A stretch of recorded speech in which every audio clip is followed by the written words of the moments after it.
आज की big breaking news update में सबसे पहले और बड़ी खबर में जिक्र होगा मध्य प्रदेश का चुनाव से पहले राहुल गांधी का मध्य प्रदेश पर नजर। भारत जोड़ो यात्रा में करेंगे 24 विधानसभा क्षेत्रों का दौरा।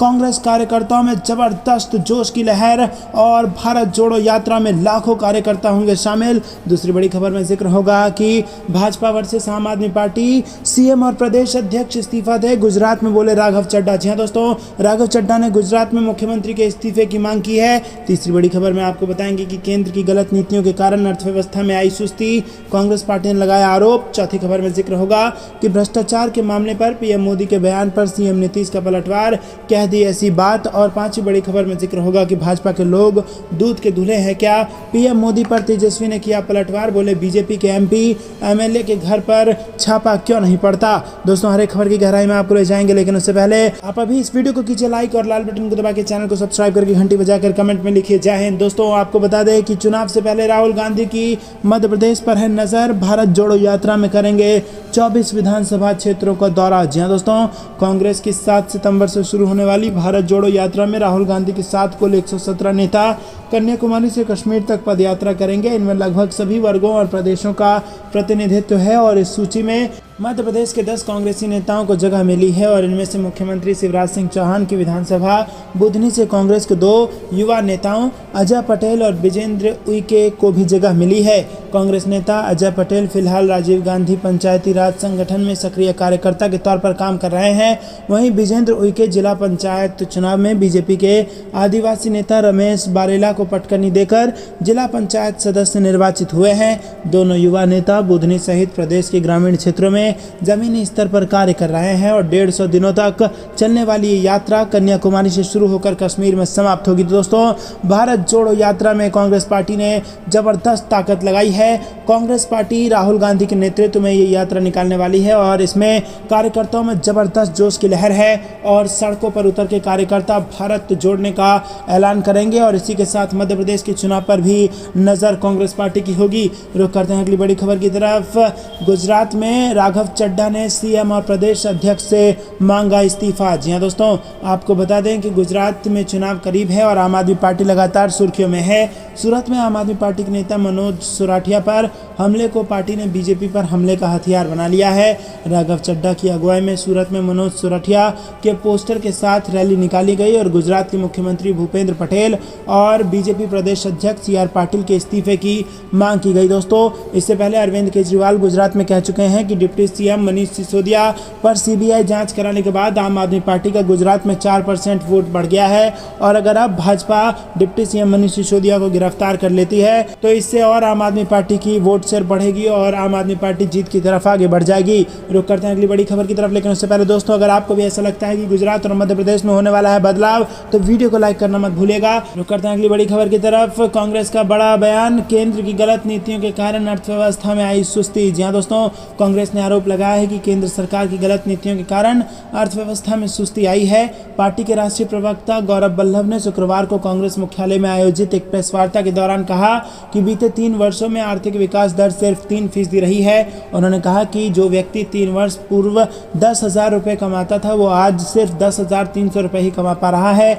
देश में मोदी सरकार आने के बाद बेरोजगारी और महंगाई तेजी से बढ़ी है, लेकिन केंद्र की ओर इन सवालों पर कोई जवाब देने वाला नहीं है। दोस्तों, वल्लभ ने कहा कि शहरों में बेरोजगारी दर 9.6% है। देश के गांव में भी बेरोजगारी बढ़ी है। खुदरा सामानों के भाव में तेजी आई है।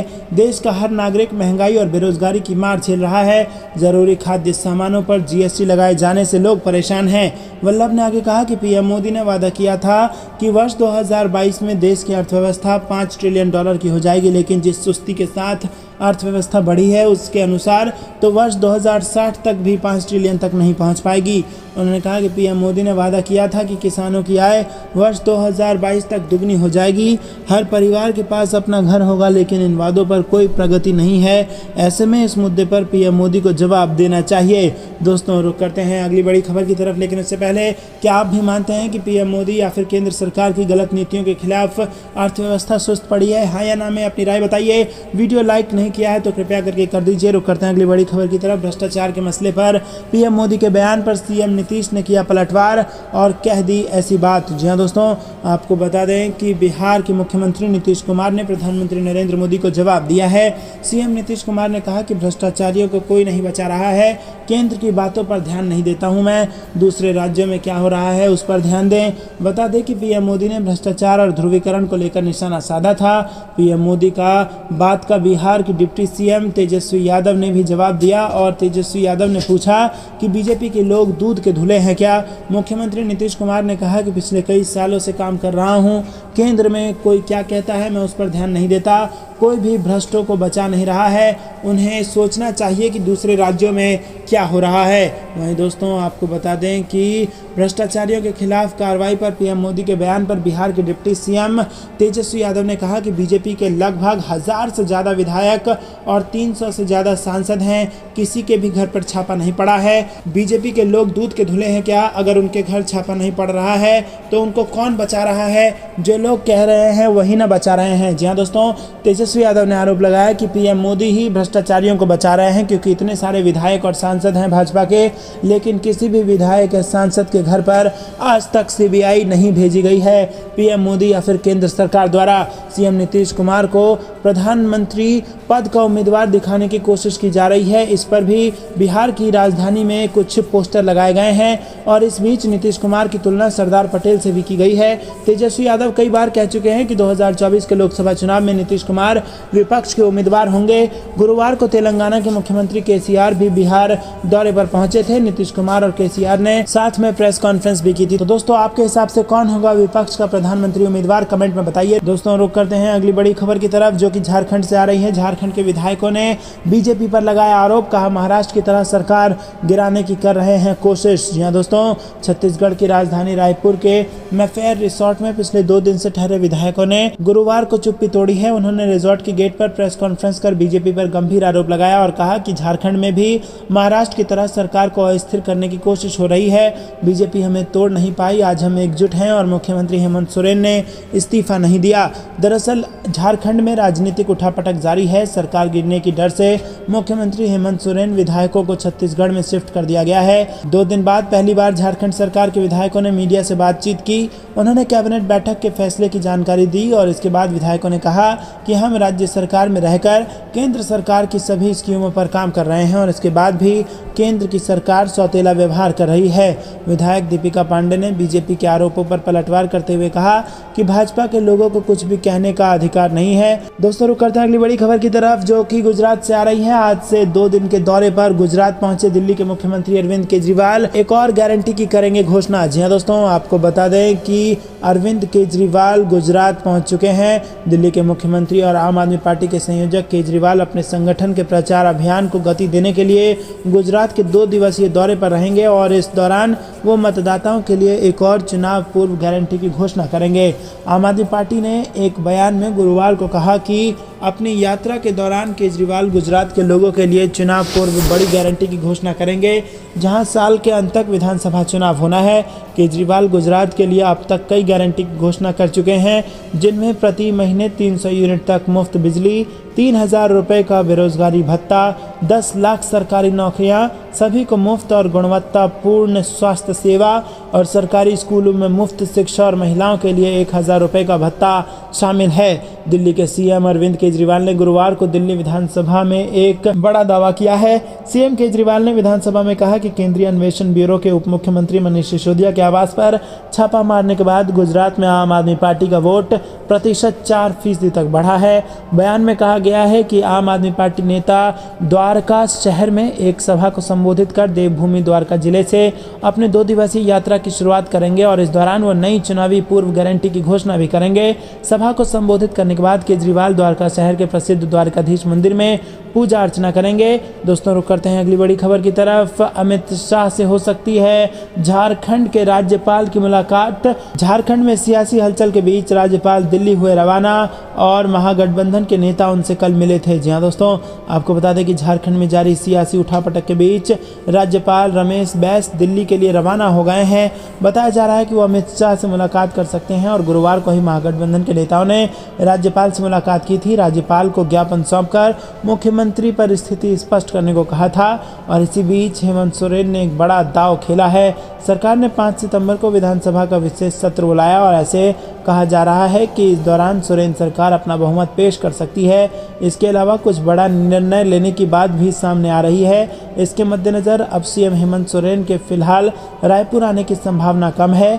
वो झारखंड में रहकर ही सियासी समीकरण को साध सकते हैं, जबकि यूपीए के 30 विधायक फिलहाल रायपुर के मैफेयर होटल में ही रहेंगे। वहीं चर्चा इस बात की भी है कि यूपीए के 4 मंत्री जो कैबिनेट की बैठक में शामिल होने के लिए बुधवार को रांची गए थे, वो शुक्रवार को एक बार फिर से रायपुर लौट सकते हैं।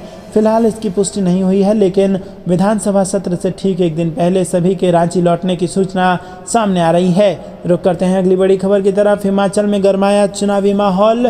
प्रदेश में इस साल बदल सकता है राजनीतिक समीकरण। जी हाँ दोस्तों, हिमाचल प्रदेश में इस साल के अंत में विधानसभा चुनाव होने हैं। ऐसे में अभी से प्रदेश का चुनावी माहौल गरमाया हुआ है। अभी तक हिमाचल की सत्ता पर धाक जमाने में महज 2 पार्टियां ही सफल रही हैं, पहली भाजपा और दूसरी कांग्रेस। हालांकि दूसरी पार्टियों की ओर से कोशिश तो खूब की गई, लेकिन सफलता केवल कांग्रेस और बीजेपी के हाथ ही आई है। या यूं कहें कि दूसरी पार्टियां बीजेपी और कांग्रेस का मोह जनता से भंग ही नहीं कर पाई। दोस्तों इस बार आपको बता दें कि 2022 के विधानसभा चुनाव में चुनावी दंगल में आम आदमी पार्टी के कूदने से प्रदेश की सियासी पारा और राजनीतिक समीकरण भी बदलने वाला है। पंजाब के मुख्यमंत्री भगवंत मान और दिल्ली के उप मुख्यमंत्री मनीष सिसोदिया एक के बाद एक प्रदेश में दौरा कर रहे हैं और जनता को गारंटी की स्कीम बांट रहे हैं। और इस बार तो कांग्रेस ने भी जल्दी से 10 सूत्रीय संकल्प पत्र की घोषणा कर दी है। रुक करते हैं अगली बड़ी खबर की तरफ। कांग्रेस करेगी दिल्ली कूच। मोहन मरकम की अगुवाई में मोदी सरकार के खिलाफ हल्ला बोल। स्पेशल ट्रेन से 2000 कार्यकर्ता होंगे रवाना। जी हाँ दोस्तों, कांग्रेस चीफ मोहन मरकाम ने दिल्ली महारैली की कमान संभाली है। 135 करोड़ जनता की आवाज़ बनकर दिल्ली में मोदी सरकार के खिलाफ कांग्रेसी हल्ला बोल करेंगे। 2000 कांग्रेस कार्यकर्ता शाम को दिल्ली आएंगे और PCC chief Mohan Markam 17 bogie की स्पेशल ट्रेन को हरी झंडी दिखाएंगे।